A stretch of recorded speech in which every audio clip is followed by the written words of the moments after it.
Okay, so here's what's new in my world. Between not having trips, the cold, and the snow, I have been stuck in the house for 4 days now. And no, we didn't get a whole lot of snow, but this is East Tennessee, so 2 inches, qualifies us for a full-blown panic attack emergency situation here. But anyways, that combined with the fact that we are expecting a shad kill here soon on one of our local tailwaters, which I'm going to hopefully go fish on Monday, has inspired me to tie a bunch of shad patterns, only out of patterns I have never tied before. So that's what I've been doing. And in this video, we are going to do the Kreelex Minnow. So I think almost everyone has heard of this fly. If you haven't, you've probably been living under a rock. And probably most people think the same thing that I thought the first time I saw it, is that looks stupid. That'll never catch any fish. Maybe a really dumb bass would eat that, but this is a bad fly. And then if you're lucky, you started fishing it for God only knows what reason, and realize that this thing is a fish catching machine. I don't know why, but it works. And it works on fish you would not think it would work on. It works on fish that you would never think would eat a big bundle of flash. But anyways, I've fished these a lot. I've never tied one. I have watched a small handful of videos this morning, and we're going to give it a shot. It is worth noting that most people tie this with a flash called Krennic, or with material like MFC's, what do they call it? Fish flash Kreelex material. I don't have any of that handy. I'm waiting on a big order from MFC right now. So I'm going to be tying it with polar chenille, which is another material I've seen people tie it with. I think the important thing about, or not polar chenille, I'm sorry, polar flash. But I think the important thing about what flash you use is just that it's got some volume, something that's not completely flat and volumeless like a Flashaboo. So I'm going to start with, if I can ever get this adjusted, a little tighter. Okay, so I'm going to start here with an Umpqua U301 in a size 4. This is just a 3X long streamer hook. Thread is UTC 140 in white. This pattern is originally tied with yellow thread, but because of the color scheme I'm doing here, I'm going to go with white. I'm going to give myself a thread base back to the barb there, wrap forward almost to the eye. I'm going to take my flash here.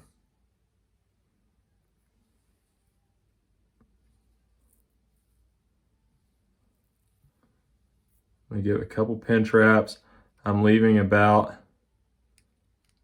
1 hook length sticking forward. And then I'm going to wrap this all the way down the shank here.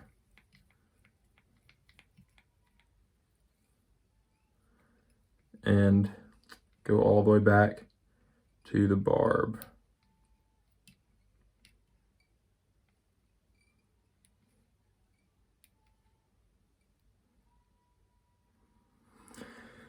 Okay.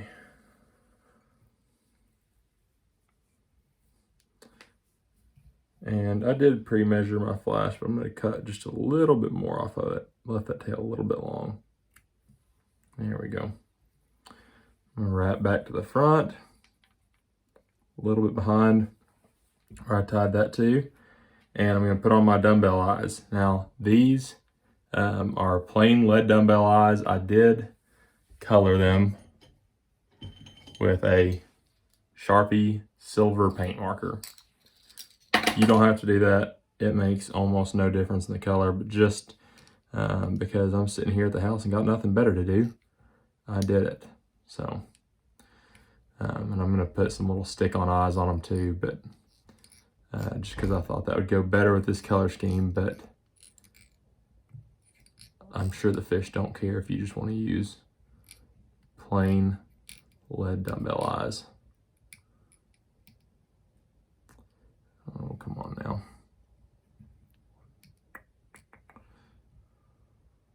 And I'm going to give some wraps under these eyes to tighten that up.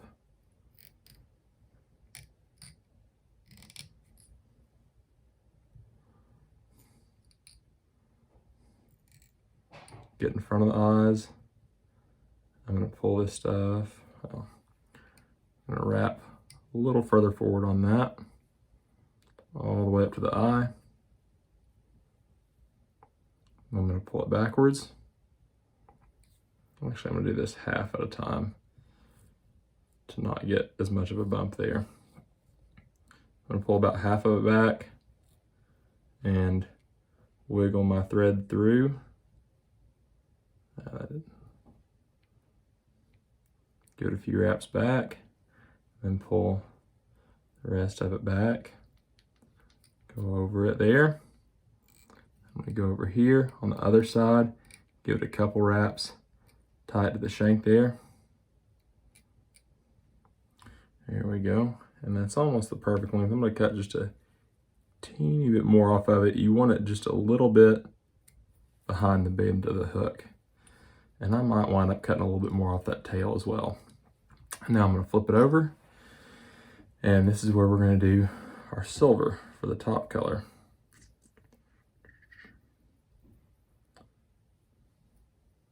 And I do think I went a little light on the flash on this one, so I'm going to go a little bit heavier on this top.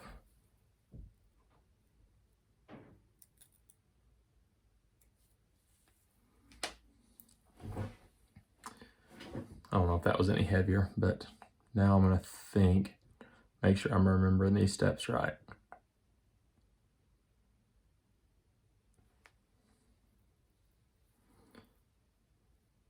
Again, I'm going to get my thread back in front of the eyes there.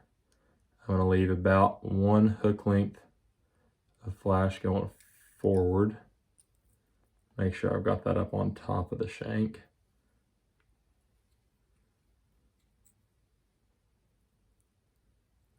Pull that back.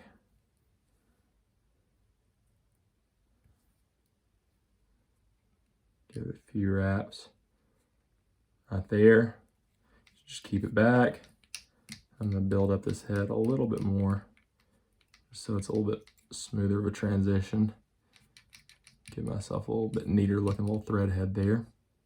Still not super neat. And I'm going to trim all of this silver flash right at the same length that I trimmed that shorter pearl.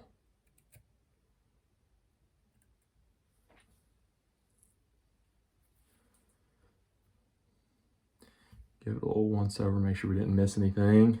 I trimmed that a little, just a hair long. Needs just a teeny bit more taken off of it to match that pearl.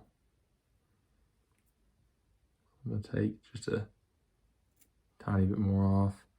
And that looks like it matches. And I'm going to take a little bit more off the tail here. Right about there. Those proportions look better to me. I'm going to whip finish. That didn't work.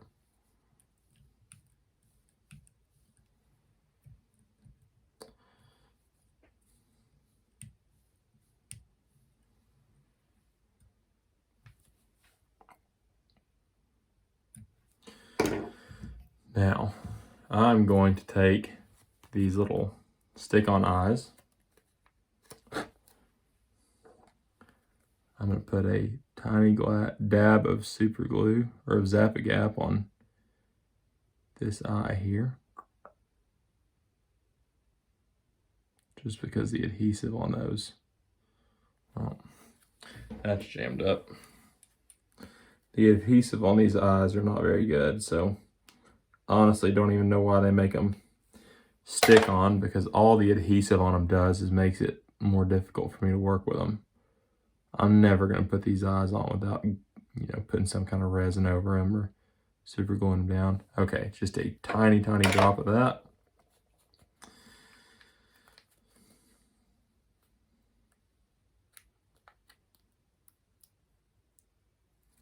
Oop,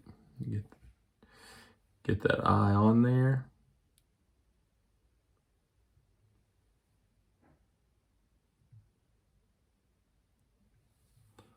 This might not work like I was hoping it would. We'll find out though. I do wish that plain dumbbell eyes were more flat on the edges to make it easier to put other eyes on them, because I just hate the look of a plain dumbbell eye. I'm never gonna leave that as it is. There's one finish came undone there. It's okay, that's what resin's for. Man, that does not look good. We'll see how much resin fixes it. I'm gonna try this side without the super glue, just because we're gonna put resin over the top anyways.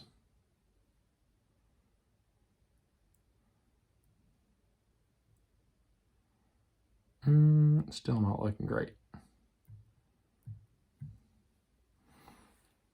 Let's resin it up. This is the Loon Thin, which, funny enough, is not the thinnest one. This is like the medium thickness one. The thinnest one is Flow. That's the one I use the most, but we're gonna cover up these eyes and the edges. I mostly want to get this stuff around the edges of this stick-on eye,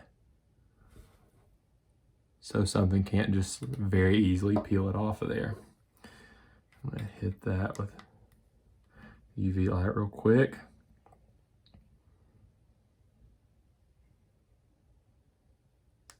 And move on to the other side. The same thing, I'm gonna give it a little coating over the top and around the edges, so nothing can get up under there and peel it off. And then I'm gonna wind up coating pretty much that entire dumbbell eye in resin, both to protect the thread wraps and stuff that are going around it, and also just because I went and colored these with that Sharpie just because it looks better to my eye. And if you're gonna do that, you pretty much have to put resin over it. It's not gonna, you're gonna beat that Sharpie off of these the first time you touch a rock with it.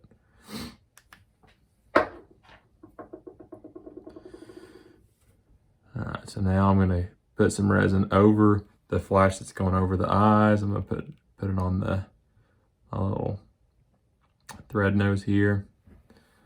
I'm gonna get it spread out on the eyes, on the bottom of the dumbbell eyes.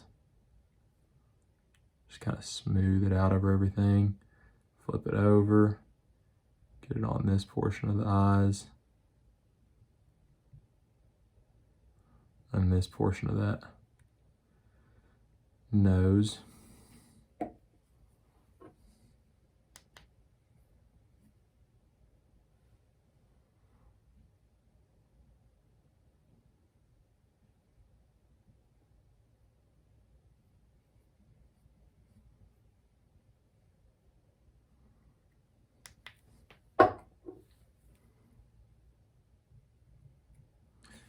All right, and there's the first attempt at a Kreelex Minnow, and that's how it'll ride. It'll ride hook point up. I went a little light on the flash on this one, so the next one I'll go a little heavier, but not bad for the first attempt. Those eyes are neat. I don't know if they were definitely not worth the trouble, but that being said, I'll probably do it again anyways. Yeah, I'm gonna go ahead and tie another one of these before we end this video. This one will hopefully go a little smoother. And actually, I'm gonna pause real quick because this next one, I'm just gonna take these eyes and cover them in UV resin. I'm not even gonna pause the video. We're just gonna go ahead and cover them in UV resin. If you don't wanna watch it, skip through it. So I'm not even gonna put that little stick on eye on here. I'm just gonna put this UV over it to protect that silver color because I like it and I think it looks just a little bit better matching the color scheme here than if I went with the bare lead. So there's one side.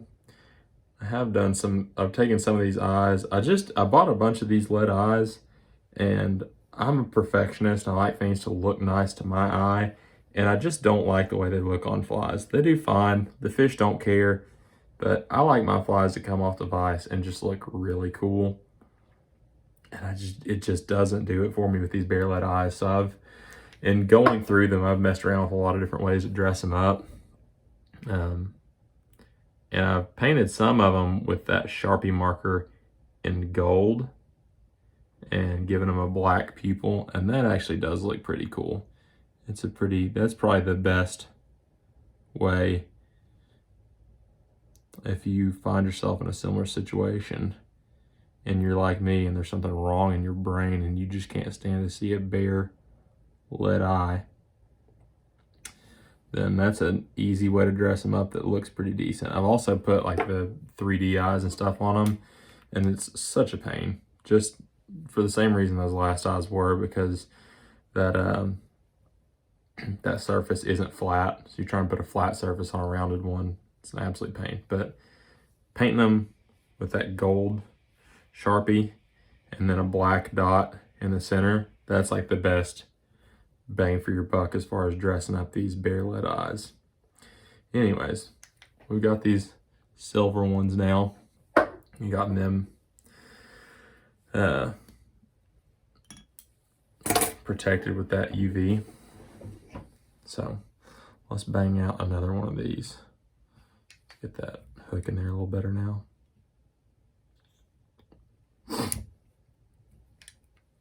Okay.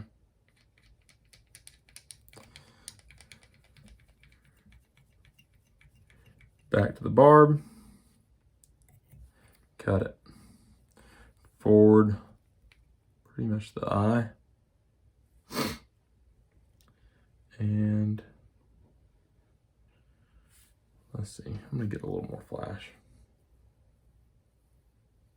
I'm gonna get a little thicker clump this time, maybe 3/4 of a pencil. Sure, let's say 3/4 of a pencil. This one might be a little too much, but we'll see.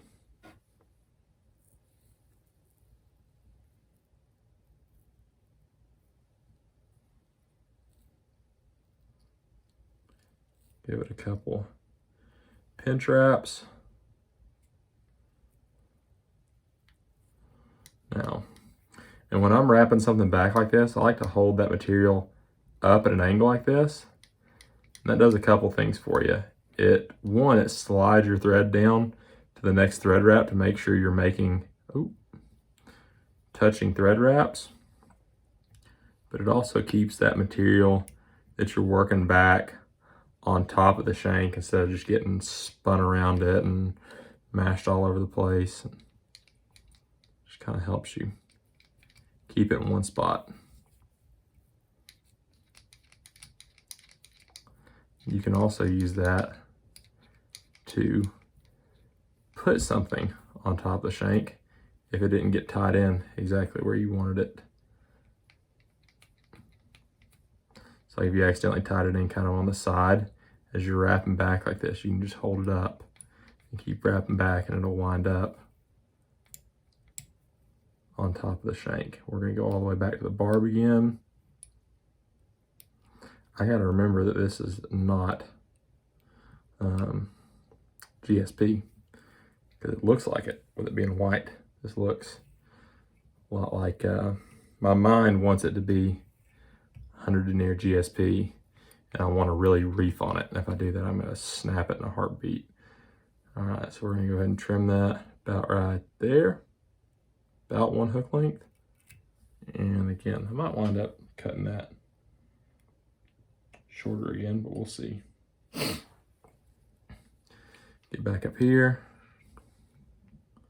put those dumbbell eyes on, set them where I want them, go a few wraps that way, twist them here, a few wraps back the other way, kind of adjust them, get them right where I want them, and then crisscross over them like that, and then start making some wraps around just the eyes to cinch down those other wraps. I cannot get this hook to stay in this vise, which is surprising because I've had really good luck with this vise so far. It's not, you know, magic, just the best vise ever invented, no questions about it, but I've been pretty dang happy with it so far, and it's been holding hooks really well for me, so I'm surprised that I'm having a problem out of it. All right, again, I'm gonna split this in half, pull about half of it back and cinch it down close to the eye there.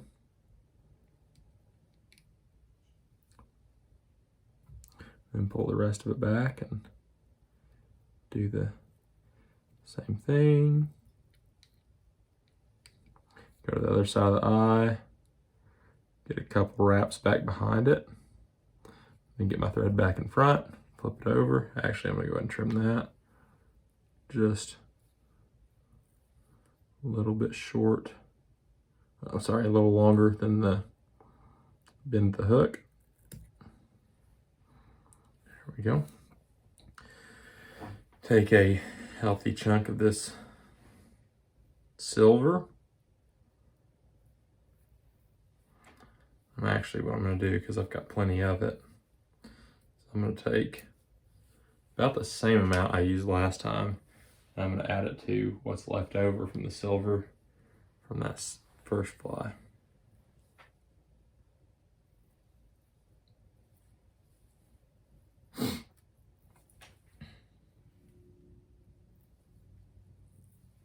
Even up those tips just for the sake of my own sanity. Leave at least a hook length right there. Give it a pinch wrap. I'm gonna lose my mind with this hook and this vise. Not wanting to cooperate. Here we go.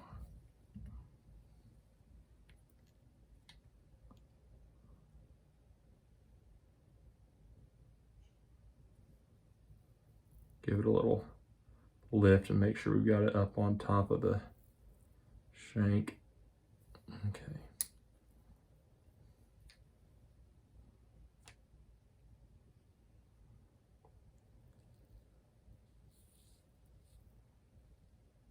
I'm going to fold it back and wrap over it a couple times.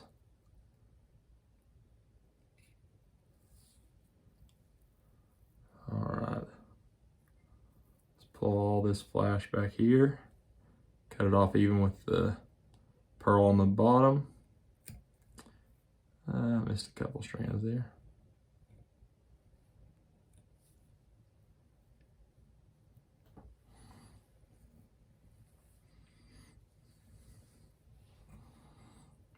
Okay, clean up this head just a little bit. Whip finish.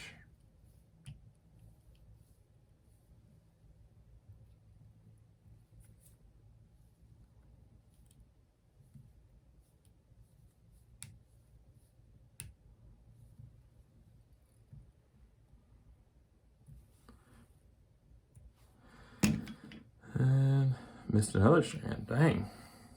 Not my day today.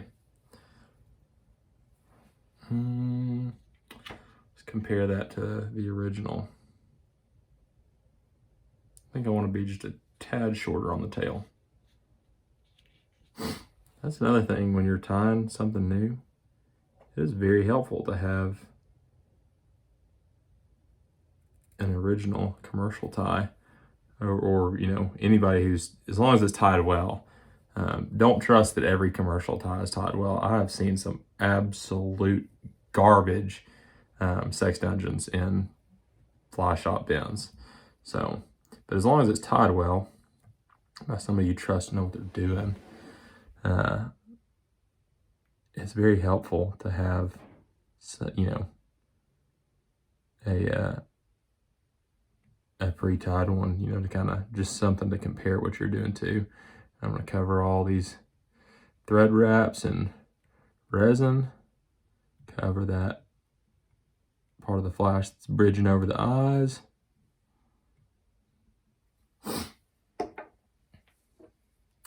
Hit that with the UV light.